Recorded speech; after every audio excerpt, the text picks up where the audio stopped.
Hollywood TV.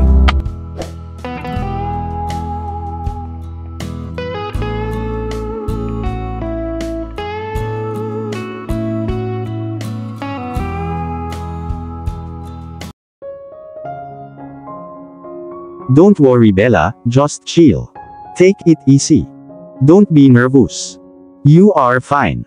You are absolutely fine. Hell no, I am not at all fine. Kinakabahan ako ngayon. It's my wedding, how can you expect me to be fine?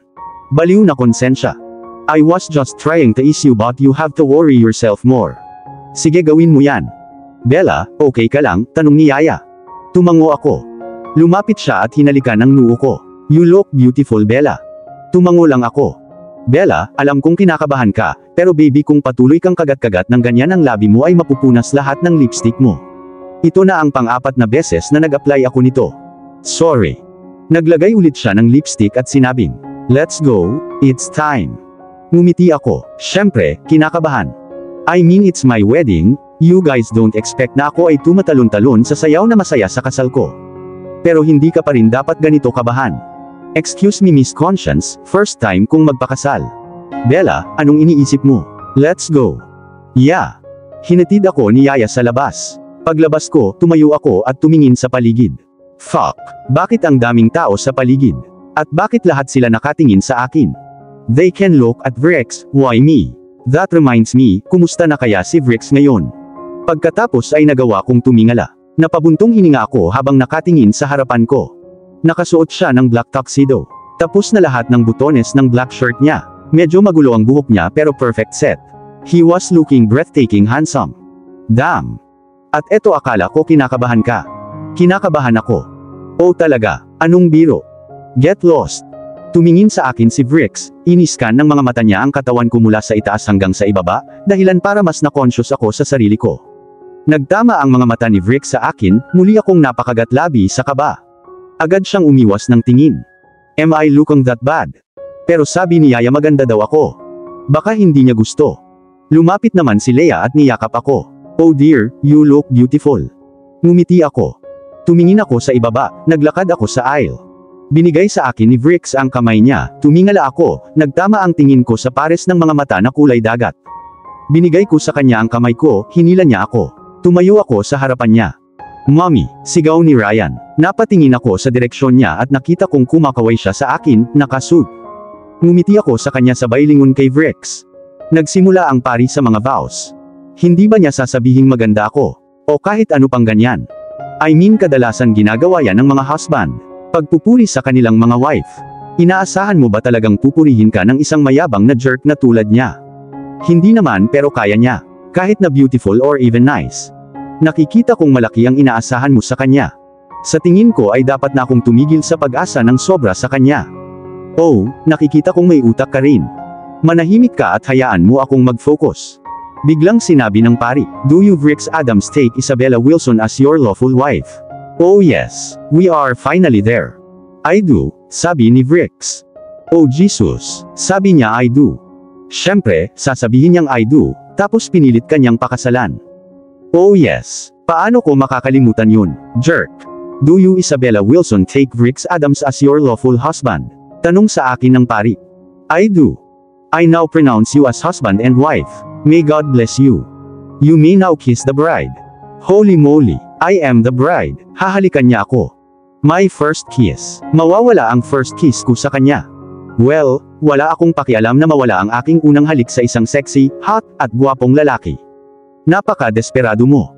Tumahimik ka. Ilang hakbang papalapit sa akin si Vrix, at hinila ako sa bewang ko. Napalunok ako dahil sa lapit namin. Muli, kinagat ko ang labi ko. I wonder kung may natitira pang lipstick sa labi mo. Ilang segundo lang ay lumapat ang labi ni Vrix sa labi ko. Agad kong ipinikit ang aking mga mata. At sa loob ng ilang segundo ay humiwalay din siya. Bakit kailangan niyang humiwalay ng ganoon kabilis? Hindi ko man lang na-enjoy ang first kiss ko. Sinabihan kita na siya ay isang jerk. Yes he is. Sinamaan ko siya ng tingin. Siyempre nung hindi siya nakatingin sa akin. Kaya ngayon ako na si Mrs. Isabella Adams at opisyal na akong mommy ni Ryan. Pagkatapos ng vows, nagpunta si Vrix upang makipag-usap sa ilan sa kanyang mga bisita, habang ako ay nakatayo kasama ang iba pang miyembro ng pamilya. So now you are my daughter-in-law. Sabi ni Leia, at isa pa, hindi ako papayag na tawagin ako ng daughter-in-law ko sa pangalan ko. Sabi niya na trying to pretend strict. Oo, ako rin, hindi ako papayag na tawagin akong Mr. Adams ng daughter-in-law ko. Mr. Adams, sabi ng daddy ni Vrix na ganun din ang ginagawa. Nakangiti akong tumingin sa kanilang dalawa. Pwede mo kaming tawaging mommy at daddy. Leia, oops, sabi ni mommy. Nakangiti akong tumango. Napakabait nila. Minsan talaga nagdududa ako kung anak ba nila si Vrix o hindi.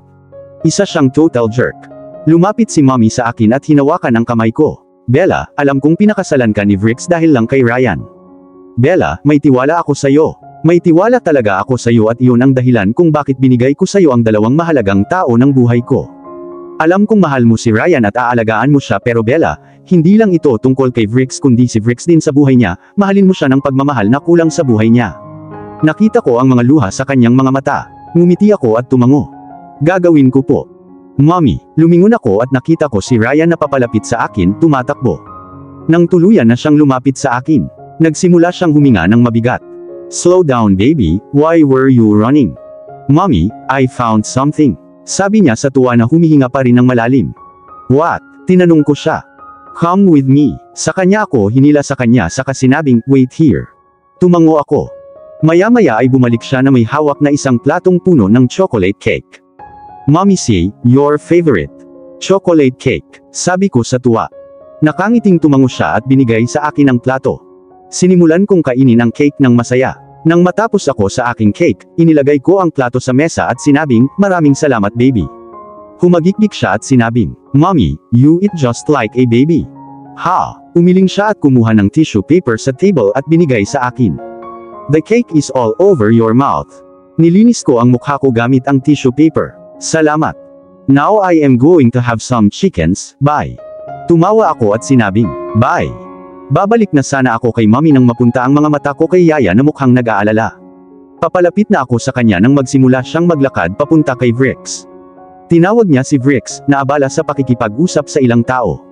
Nag-excuse si Vrix sa kanila at pumunta kay Yaya. Lumapit ako ng konti sa kanila para marinig ko ang usapan nila. Bad manners Bella. Tumahimik ka, gusto kong marinig ito. Sabi ni Yaya, Vrix, I have never lived without her since she was 2. Vrix, it's my request to you, please take care of her. I am giving my life to you. Alam kong marami siyang pagkakamali. But what do you expect mula sa isang 24 na taong gulang na babae? Makitungo sa kanya ng mabuti at mangyaring huwag maging bastos sa kanya. Vrix was listening to her well, then he said after few minutes. You don't have to worry about Bella, Mrs. Wilson. I will take care of her. Ipangako mo sa akin na hindi mo siya sasaktan. I won't. Walang pagdadalawang isip na sabi ni Vrix. Sa sandaling iyon natunaw ang puso ko. Sa tingin ko kaya kong mahulog sa akin ang stubborn at mayabang na asno na ito. At least may chance. Siguro 50%. At handa akong kunin ang pagkakataong iyon. Dad, thank you so much. Sabi ni Ryan, sabay yakap kay Vrix. Nasa sasakyan na kami pauwi. Ako, Ryan at Vrix nakaupo kami sa backseat ng sasakyan. Ryan was just jumping in excitement na sinasabi sa amin ang lahat ng ginawa niya ngayon. Thank you for what? Tanong ni Vrix. For marrying mommy first, and second for keeping chocolate cake at the party. There are more reasons but I can't remember them now. Nakapout na sabi ni Ryan. Napahagikik ako. Hinalikan ni Vrix ang noo ni Ryan. You know Dad, mommy had 2 chocolate cake pieces tonight. Then Ryan paused for some time and giggled, and Dad, you know mommy eat just like a baby. Nanlaki ang mata ko. Nakangiting tumingin sa akin si Vrix. No, I don't. Yes mommy, you don't remember. While eating the chocolate cake it was all over your mouth and I had to give you a napkins to clean up your face. No, nothing like that happened. Sinamaan ko ng tingin si Ryan.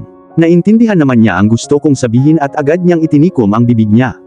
Nakatitig pa rin sa akin si Vrix, nang magtama ang tingin ko sa kanya, tumawa lang siya at sinabing bago tumingin sa harapan. She is a baby. Kumunot ang noo ko. Ha, me, baby. Sa wakas, pagdating namin sa bahay, sinamahan ni Vrix si Ryan sa kwarto niya, para magpalit at magpatulog. Pagod na pagod akong puntahan si Ryan. Naintindihan naman iyon ni Vrix at dinala niya si Ryan sa kwarto niya. Pumunta ako sa kwarto ni Vrix. Pagdating ko sa kwarto niya, nagulat ako. Ang sabihin na ang kanyang silid ay kahanga-hanga ay isang maliit na pahayag. Ang kanyang silid ay mas maganda kaysa sa ganda. Walang alinlangan na ang mga bilyonaryo ay may napakasarap na panlasa. Nilibot ko ang paningin ko sa buong kwarto. Mula ngayon ang silid na ito ay hindi lamang sa kanya, kundi sa akin din. Ang sarap sa pakiramdam. Papasok na sana ako sa washroom pero napahinto ako. Yung mga damit ko, shit. Tumakbo ako papunta sa walk-in closet niya. Nakita ko ang mga damit niya sa isang side at sa kabilang side naman ay ilang mga girly na damit. Sa tingin ko ang mga ito ay para sa akin. Nakahinga ako ng maluwag. Pinagmasdan kong mabuti ang lahat ng mga damit. Teka, hindi akin ang mga ito. Naglabas ako ng isang nightie sa closet. I am surely not wearing these. Where are my cute pajamas? I want them. I miss them so much. Sa palagay ko, dapat kong magsuot ng kahit isa sa mga ito. Hindi ako maaaring manatili sa mabigat na dress na ito sa buong gabi. Pinapatay ako ng dress na ito. Kinuha ko ang isa sa nightie na medyo matino sa iba at pumunta sa washroom. Pagkatapos kong magpalit ng damit pagkalabas ko ng washroom, nakita ko si Vrix na nakaupo sa couch na may ginagawa sa phone niya. Nakasuot na siya ng sweatpant at t-shirt. Kailan siya nagpalit? Tinaas niya ang tingin niya para tingnan ako, iniskan niya ako mula itaas hanggang ibaba, at agad na nagsalubong ang mga kilay niya. Mas hinigpitan ko pa ang pagkibit ng balikat na tumatakip sa katawan ko. Oh shit, iniisip ba niya na sinusubukan ko siyang akitin? Nanlaki ang mata ko. No. Please don't think something wrong. I am not trying to seduce you. Actually, hindi akin yung mga dress na nasa closet. And I don't wear nighties at night, especially not these. Karaniwan akong nagsusuot ng pajama sa gabi at iyon din ang aking mga cute ones. Wala akong choice, kailangan kong suotin ito. Nasabi ko lahat sa isang hininga lang. Nanatili siyang nakatitig sa akin ng ilang sandali pagkatapos ay tumayo mula sa sofa at nagsimulang lumapit sa akin. Ako ay gumagalaw pabalik. Anong ginagawa mo? Napahinto ako nang tumama ang likod ko sa dingding. Tumigil din siya nang makalapit siya sa akin. Tumayo siya sa harapan ko at sinabi sa pinaka nakakatakot na boses. Kinakabahan ka ba? Kinagat ko ang labi ko at umiling. Ngumisi siya. Lying is not good, Bella. I am not lying. Bella, nitong mga ilang araw may naobserbahan ako tungkol sa'yo. Wanna know what? Sabi niya sabay haplos sa isang pisngi ko. Automatic na pumikit ang mga mata ko. Marahan akong tumango. Inilapit niya ang mukha niya sa akin at bumulong sa tenga ko. Nasa tuwing kinakabahan ka kinakagat mo ang labi mo. Shit. So kinakabahan ka ba, Bella? Umiling pa ako. Dahan-dahang naglakbay ang mga daliri niya pababa sa balikat ko saka sa collarbone ko. Nanginginig ang katawan ko sa bagong pakiramdam na ito sa mga haplos niya. Yung feeling na hindi ko pa naramdaman, yung kakaibang pakiramdam. His fingers then traced my arms, kinagat ko ulit ang labi ko. Am I making you nervous? Nawala sa mga haplos niya, I didn't realize when I said, yes. Tumigil ang kamay niya, iminulat ko ang mga mata ko, nang ma-realize ko ang sinabi ko. Ngumisi na naman siya. I like the effect I have on you. Stop biting your lip or you'll start bleeding. Pwede bang lumipat ka please? Bakit? Anong ibig niyang sabihin bakit? Tuluyan na siyang lumayo sa akin at bumalik sa pagkakaupo sa couch. Bella, may mga rules ako na dapat mong sundin. I repeat, you must follow whether you like them or not. Todo bossy na siya ngayon. Anong rules? Itinanong ko. Number 1, we'll pretend to be a happy couple outside this room. Even in front of Ryan, Mom and Dad and yes your Yaya too. Tumango ako. Hindi yun magiging problema. Number 2, you will not sleep with me on the same bed. Bakit? Saka saan ako matutulog? Isa lang ang kama sa kwarto. Sa couch. Medyo comfortable. Sabi niya sabay scan sa couch. Bakit ang sama ng loob mo sa akin? Dahil ayoko ng sinuman sa aking kama, maliban kung ito ay para sa ibang dahilan. Pinoproseso. Nanlaki ang mata ko nang naintindihan ko ang ibig niyang sabihin. Napaka-pervert. So, kung gusto mo yan then you are most welcome to sleep with me. No, sa couch ako matutulog. Mukhang komportable naman, sabi ko sabay tawa ng kinakabahan. Good. Moving on. Number 3, you'll never leave Ryan alone, whatever the reason may be. If it's something urgent ask Maria to be with him. Tumango ulit ako. Number 4, you'll be my escort at every gatherings or parties. Tumango ulit ako. Number 5, you will not bring any other men at my house and of course, no boyfriend. Sinamaan ko siya ng tingin. I don't have one. In future of you plan to make one. Umaarte siya na parang wala siyang alam tungkol sa akin.